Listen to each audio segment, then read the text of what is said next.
the United States launched a trade war against Canada, their closest partner and ally, their closest friend. At the same time, they're talking about working positively with Russia, appeasing Vladimir Putin, a lying, murderous dictator. Strong words there from Canada's Prime Minister Justin Trudeau as he announced retaliatory tariffs on the United States. China now doing the same, and Mexico's leaders saying today that this trade war, in it, quote, nobody wins.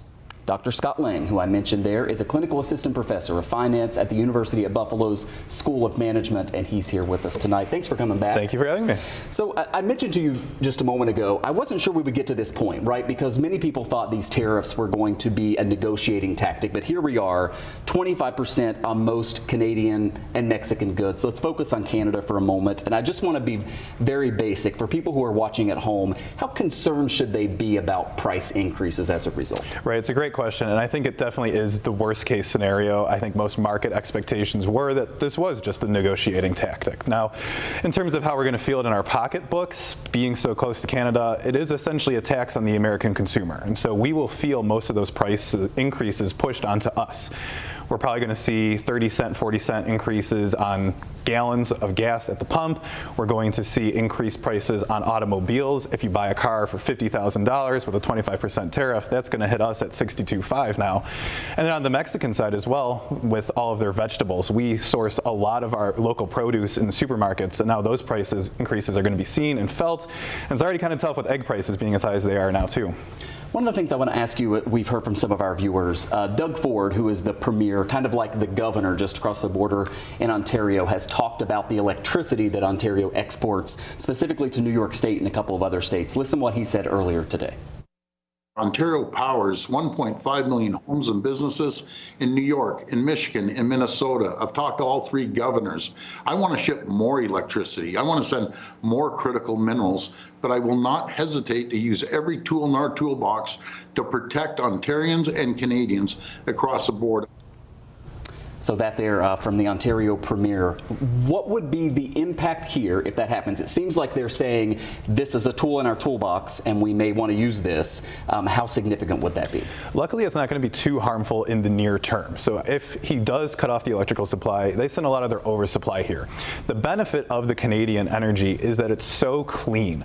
It's coming directly from Niagara Falls, and so there is potential for New York State to kind of substitute it with maybe Pennsylvanian sources or natural gas, but we would feel that a lot more in the summer when energy starts to go up in usage, mainly air conditioning. And so then we'll start to see potentially utility bills maybe double at worst case scenario. But in the short term, I know it's a negotiating tool. Let's hope it doesn't quite get there. Again, it's hard to replace that clean energy that we get from Canada. So I think people who are supportive of using tariffs in this way will say it is a way to bring, for instance, manufacturing back to the United States. That doesn't happen overnight. How long could we see any potential positive impacts from tariffs like Right, this? that's the struggle, is the timeline for a lot of this tariff talk is so long. If wine prices go up in value because of the tariffs, for instance, it takes time to plant grapes, for them to grow, for them to mature.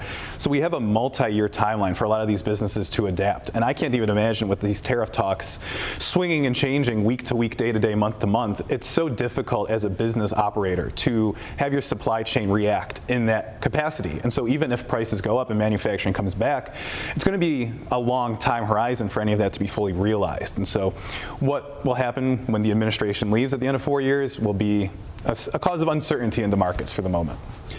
There's also the issue of retaliatory tariffs and other retaliatory actions beyond tariffs. We've already gotten that from Canada, and they're sort of phasing this in, right? Hundreds of billions of dollars eventually worth of goods will face the tariffs. And we anticipate Mexico is going to do the same, right? How does that factor into all this? So that's the worst case scenario that we mentioned earlier, right? The tit for tat tariff approach. Yeah. So if Canada starts to tariff our goods as well, it's going to be more difficult for us to do business in Canada. And we have such a great relationship, especially here in Western New York. I think of a lot of people going to the Sabres, watch the Sabres play last night. And so when we start to see these prices increase due to both sides increasing tariffs, it's really going to feel like inflation is hitting us again. And so our pocketbooks are going to be squeezed. I think the average American family is going to spend $1,200 more per year per a recent study.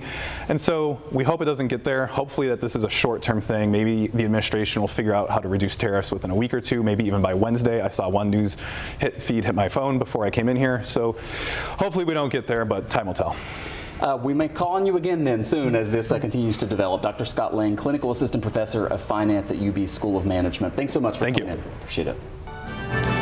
Well, those tariffs will be top of mind as President Trump delivers his first speech to a joint session of Congress tonight around 9 o'clock. And Representative Claudia Tenney will be in the well of the House of Representatives to hear that speech live. Earlier today, she spoke with me about tariffs and more from her office in D.C.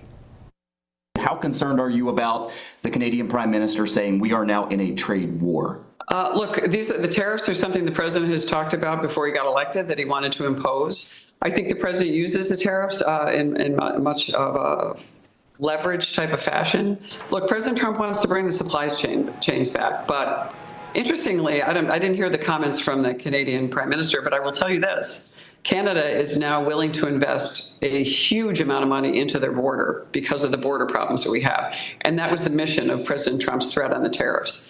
I do think that tariffs can be reciprocal and universal. I'd like to see a little bit of that, maybe some waivers. You know, we've expressed concerns to the administration about the way it might impact some of our trade with Canada, especially in the northern border. But it looks like Canada is going to step up to the plate on defense and security, so we're really excited about that. I suspect that there will probably be some kind of compromise on some of these because we are, a huge trading partner with Canada. They're hugely important, especially with my district. Yeah, I mean, the amount of fentanyl that crossed into the U.S. from Canada that CBP seized in January was 0.03 pounds, almost nothing. So why go through with the tariffs today if fentanyl from Canada doesn't seem to be a problem anymore? Well, you're talking about that could kill the entire state of New York, I believe, or a huge city anyway. There is more fentanyl that I think that is coming across the border than you've just discussed. The whole reason that Canada is willing to talk to us about the dangerous criminal illegal aliens that are coming across the border is going to be critically important, not just to the state of New York, but to our entire country. And I think that's why the president is focused on that. We've heard from some lawmakers who are bringing fired federal workers as their guests to the speech tonight, including a veteran who was fired from the VA here in Buffalo will be Senator Schumer's guest. Who will you be bringing, and what message do you hope that sends ahead of the speech? Yeah, well, I'm bringing my sheriff, Sheriff Don Hilton from Oswego County, who is doing a phenomenal job. And I'm doing that because I think we need to do a renewed focus on respecting and protecting our law enforcement officers, regardless of where they serve.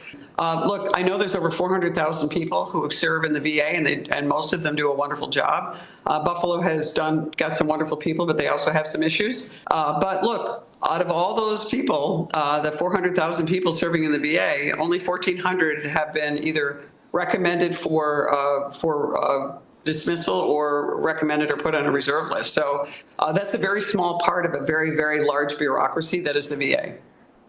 Finally, the stock market is kind of tanking today on worries about a trade war. The president's job performance economically is not getting very high grades from the American people at the moment. It's obviously just a month into the administration. What do you want to hear the president say tonight, specifically on the economic front, with so much angst out there right now? Right. Well, thankfully, we passed the Tax Cuts and Jobs Act in my first term, which brought us record levels of growth and record levels of income into the federal treasury. So now we're into the golden age, and I think you're going to see prosperity. I think these are very short-term numbers. You're seeing dramatic decreases in the number of criminal illegal aliens coming across our border, and that's exactly what President Trump's going to talk about, including a secure border and including making sure that we unleash American energy, which is the secret to getting the technologies of the future. Very excited about hearing about the golden age tonight.